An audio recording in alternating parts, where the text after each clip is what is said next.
Palabra y vida. Con el padre Manuel Horta, desde Sevilla.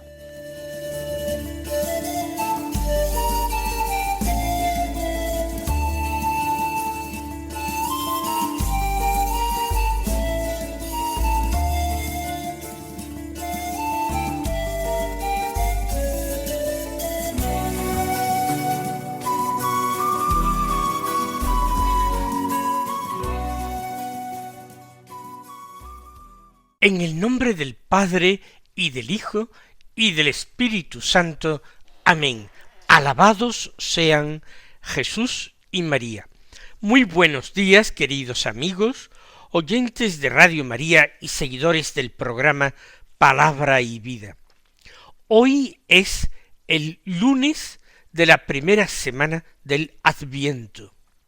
Y este lunes es el primer día del mes, el 1 de diciembre. Por tanto, tenemos delante de nosotros un Adviento que nos va a durar 24 días, un día de Navidad que vendrá a continuación y que este año cae en jueves, y después otras preciosas celebraciones. Antes, el lunes, después del segundo domingo del Adviento, tendremos la solemnidad de la Inmaculada Concepción de la Virgen María. Y ya hemos empezado seguramente su novena. Con frecuencia se dice que el Adviento son 4 semanas. En realidad son 4 domingos. Y a veces apenas queda reducido a 3 semanas y un día. Eso ocurre cuando el día de Navidad coincide el lunes y el día anterior, cuarto domingo, día de la Nochebuena, es el cuarto de Adviento. Este año no, tendremos algo más de 3 semanas y media de Adviento, como hemos dicho antes. Durante el Adviento, la Iglesia nos invita a aprender a mirar, o a limpiar nuestra mirada, o a despertar. Es decir, a pasar de una fantasía, una ensoñación en la que a veces vivimos, a la realidad. Vernos a nosotros mismos con claridad. Ver con claridad también el mundo y la sociedad que nos rodea, y mirar también con la mayor atención hacia la palabra de Dios, en la que el mismo Dios nos habla de sí mismo y está deseoso que nos interesemos por Él. Él nos aportará luces, gracias, para que lleguemos a conocerle mejor. Esta es la tarea fundamental, por tanto, del Adviento. Ver con claridad, vivir en el realismo, poner los pies sólidamente apoyados en el suelo. Sin embargo, todo a nuestro alrededor parece que contribuye a crear un ambiente de magia y de fantasía. Los adornos y luces navideñas, las palabras a veces amables que se dicen y se repiten hasta caer incluso en cierta ñoñería, todo eso más bien es casi una invitación a dejarnos caer en ese mundo fantástico y a disimular la realidad que nos rodea por ser esa realidad, a nuestro juicio, menos hermosa, menos agradable. Seamos valientes, pidamos al Señor ese coraje para vivir siempre en la verdad, ya que Cristo nuestro Señor dijo de sí mismo que Él era el camino, el único para ir al Padre, y que Él era la verdad que tenemos que buscar apasionadamente en nuestra vida, si también queríamos alcanzarle a Él, que era la vida. Las lecturas de la palabra de Dios que se proclaman en la misa de estos días no siguen un ritmo de lectura continuada. No se coge un libro de la Escritura y se va leyendo con un cierto orden, sino que tanto el Evangelio como la primera lectura llevan un ritmo discontinuo. Un día se lee de un libro, otro día se lee de otro libro. Ciertamente se lee, por ejemplo, mucho el profeta Isaías durante el Adviento, pero vamos a escuchar textos de distintos evangelios. Vamos nosotros entonces a seguir el siguiente plan para nuestro Adviento. Tomaremos primero la lectura del Evangelio y después, si nos queda tiempo, pasaremos a la primera lectura de la misa. Hoy el texto evangélico es de San Mateo, del capítulo 8, los versículos 5 al 11, que dicen así: En aquel tiempo, al entrar Jesús en Cafarnaún, un centurión se le acercó rogándole: Señor, tengo en casa un criado que está en cama paralítico y sufre mucho. Le contestó: voy yo a curarlo. Pero el centurión le replicó: Señor, no soy digno de que entres bajo mi techo. Basta que lo digas de palabra y mi criado quedará sano. Porque yo también vivo bajo disciplina, y tengo soldados a mis órdenes, y le digo a uno ve y va, al otro ven y viene, a mi criado haz esto y lo hace. Al oírlo, Jesús quedó admirado y dijo a los que lo seguían: En verdad os digo que en Israel no he encontrado en nadie tanta fe. Os digo que vendrán muchos de oriente y occidente, y se sentarán con Abraham, Isaac y Jacob en el reino de los cielos. Hemos escuchado el episodio de la curación del criado del centurión. Pero este texto lo cuentan de diversa manera los distintos evangelistas.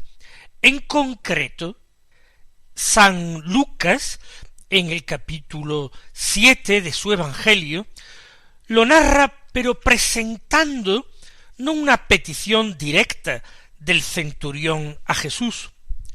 En el Evangelio de San Lucas, el centurión y Jesús no se llegan a encontrar, sino que el centurión envía a ciertas personas a Jesús para hacerle el ruego. Aquí en San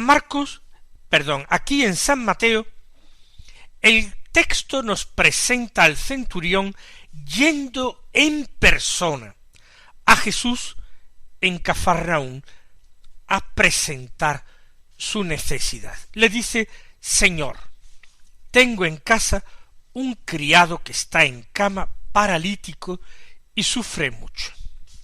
Le da a Jesús el tratamiento de Señor, y esto ya resulta admirable. Es un tratamiento de extraordinario respeto, que en el ejército romano sólo se daría a las más altas jerarquías del ejército y del imperio. Aquí el centurión se lo da a un judío como Jesús, que es un hombre pobre, un hombre que aparentemente no tiene poder sobre otros hombres, un hombre que no tiene criados, que no manda sobre nadie, ni siquiera tiene una familia para mandar sobre sus propios hijos o sobre su mujer. Pero el centurión conoce lo que se dice de Jesús, sabe que Jesús ha hecho muchos signos y prodigios en medio del pueblo, que ha obrado milagros, y que esos milagros han devuelto la salud a personas que parece que no tendrían esperanza. Jesús ha devuelto vista a ciegos y ha limpiado a leprosos. Ha dado la movilidad de nuevo a miembros que estaban paralizados. Ahora el criado está en cama paralítico. Sufre mucho. No sabemos de qué enfermedad se trata. No dice San Mateo si lleva mucho tiempo en esta situación. Pero el centurión muestra un gran corazón. Por una parte, tiene fe en Jesús, puesto que acude personalmente a él. Se rebaja él, que tiene una posición social, una autoridad y un poder, viene a Jesús, le llama Señor y le ruega. Y por otra parte no está rogando por él mismo, ni siquiera por alguien de su sangre, de su familia, está rogando por un criado, en principio por alguien inferior, un subordinado, que por otra parte le obedece, según él mismo afirma, le digo a mi criado, haz esto y lo hace. Aunque el centurión no le ha dicho nada en concreto a Jesús, no le ha dicho ven a mi casa, ni le ha dicho cura a mi criado, solamente se ha limitado a presentar su necesidad. Jesús le dice voy yo a curarlo. Es una actitud, la de Jesús, no demasiado frecuente. Ciertamente ya había ocurrido en otros contextos. Por ejemplo, cuando aquel hombre jefe de sinagoga, llamado Jairo, había ido a Jesús a pedir por la salud de su hijita de 12 años que estaba en las últimas, estaba muy grave. De hecho, cuando Jesús llega a la casa, la niña había muerto. Jesús también se aviene a acompañarlo. Lo que ocurre es que, a diferencia de Jairo, que le había pedido expresamente ven a mi casa, el centurión no se ha expresado así. ¿Por qué no ha dicho tal cosa el centurión? El centurión romano sabía perfectamente que los judíos consideraban impura la casa de un gentil y que procuraban no pisar la casa de los gentiles para no tener que someterse luego a ritos de purificación. Recuerden ustedes cómo el Viernes Santo los miembros del Sanedrín no quieren entrar en la fortaleza donde reside provisionalmente por la Pascua Poncio Pilato, para no quedar impuros y así poder comer la Pascua. El centurión, que conoce estas normas religiosas y conoce estos escrúpulos de los judíos, sabe también que Jesús es un hombre muy religioso, un hombre que no habla sino de Dios. En opinión del centurión, Jesús debe guardar también con todo rigor esos preceptos, esas normas. Por eso no se atreve ni se le ocurre invitarlo a su casa. Le sorprendería la respuesta de Jesús: voy yo a curarlo. ¿Qué quiere decir el Señor? Se va a acercar a su casa, desde la puerta va a llamar al enfermo y lo va a curar. Sin embargo, el centurión no deja de sorprendernos, porque ahora le dice: Señor, repite el tratamiento, no es casualidad la palabra empleada. Yo no soy digno de que entres bajo mi techo. ¿Por qué? Porque yo soy un pagano, soy un gentil, y tú judío. Pero no es solamente esto, hay algo más profundo, porque el centurión no podía entender demasiado aquellas leyes de pureza ritual de los judíos. Pero el centurión sí sabe que él es un hombre pecador, un hombre que seguramente no vive de acuerdo con ninguna religión. De hecho, la religión clásica de los romanos en tiempos de Jesús era creída y seguida por muy poca gente. Se observaba como ritos venerables, incorporados también a ceremonias en el ejército o en la vida civil, en la corte imperial, pero nadie creía aquellas historias de dioses, aquella mitología abigarrada que era entretenida de escuchar y de imaginar y de representar en el arte, pero difícilmente creíble por un hombre inteligente y con una cierta sensibilidad religiosa. El centurión es un hombre que no vive de acuerdo con las normas, los preceptos de una religión. Es un hombre que comete pecados, quizás se ha dejado llevar por la brutalidad y por la violencia, la represión en ocasiones de esos pueblos extranjeros que dominaba Roma con puño de hierro. Yo no soy digno de que entres bajo mi techo. Tú eres la santidad misma y yo soy puro pecado. Basta que lo digas de palabra y mi criado quedará sano. El centurión cree que Jesús tiene un poder no solamente como el suyo, sino superior al suyo. Jesús tiene una palabra, basta con que lo digas de palabra. El centurión tiene una palabra que debe ser obedecida. Le dice a un soldado, ve y va, y al otro le digo, ven y viene. Soy obedecido, mi palabra tiene autoridad. También, no sólo a los soldados, a mis criados le digo, este criado hace esto y lo hace. Pues bien, a Jesús le llama Señor porque Jesús también tiene una palabra de autoridad. El centurión lo reconoce.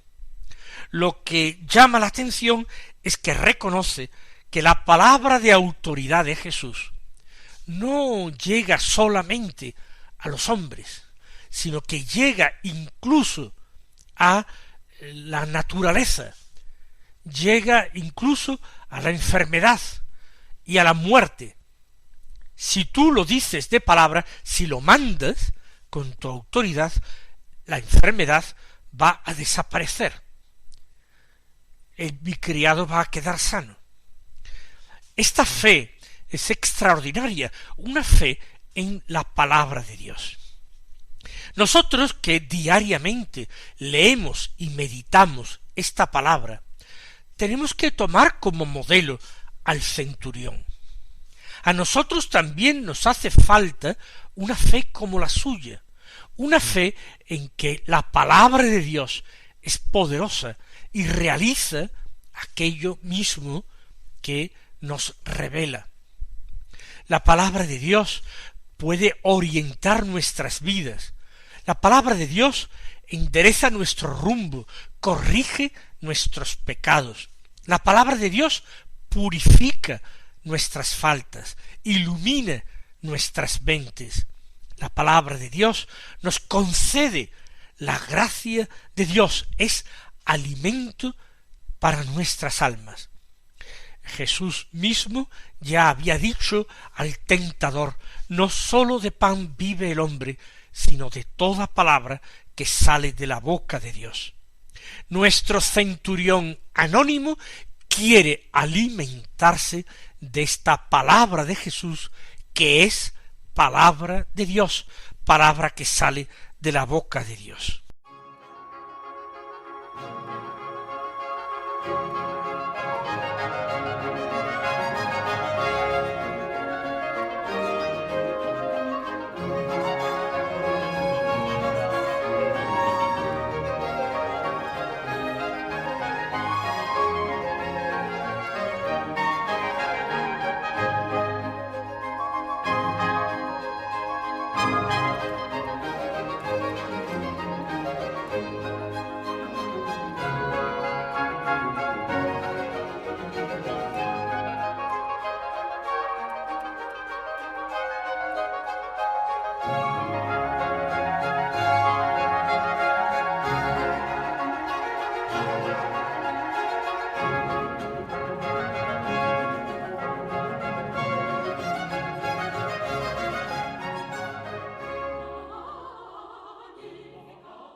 al oírlo, Jesús quedó admirado. Nosotros nos admiramos, pero el mismo Hijo de Dios quedó admirado y dijo: en verdad os digo que en Israel no he encontrado en nadie tanta fe, en ningún miembro del pueblo creyente, del pueblo que había recibido las promesas, del pueblo a quien se habían enviado los profetas, del pueblo elegido por Dios para comunicársele que había recibido la ley. En ninguno en Israel he encontrado tanta fe. Y esto lo dice Jesús a los que le siguen, a sus discípulos. Y a continuación enseñó: os digo que vendrán muchos de oriente y occidente y se sentarán con Abraham, Isaac y Jacob en el reino de los cielos. Abraham, Isaac y Jacob son los patriarcas, son los antepasados de Israel, son el origen del pueblo de Dios. Ellos gozan de la bienaventuranza. Esta comida a la que son invitados, este banquete de los patriarcas, es el banquete de los justos, el banquete de los amigos de Dios.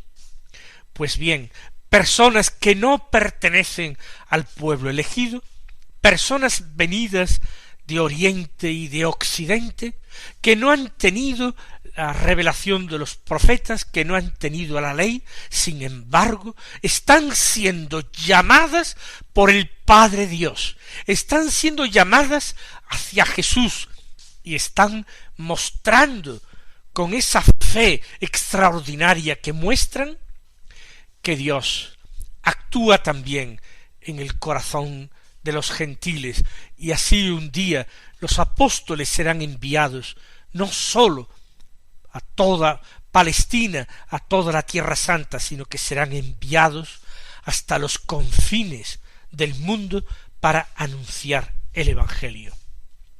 Vamos a pedir al Señor la gracia de que aumente nuestra fe, que la práctica religiosa que vamos a llevar a cabo durante los días del Adviento, la oración que vamos a intensificar, las prácticas penitenciales que vamos a poner por obra, todo eso nos sirva a nosotros para crecer en la confesión de la fe, para crecer en ese amor y en esa confianza hacia el Señor, porque Jesús tiene que ser Señor para cada uno de nosotros. Es el príncipe de la paz que viene, es el Señor de nuestras vidas.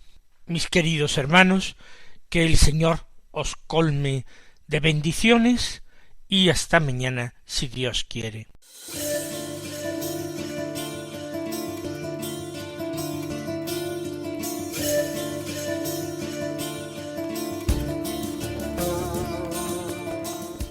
Han escuchado en Radio María Palabra y Vida, un programa que dirige el Padre Manuel Horta.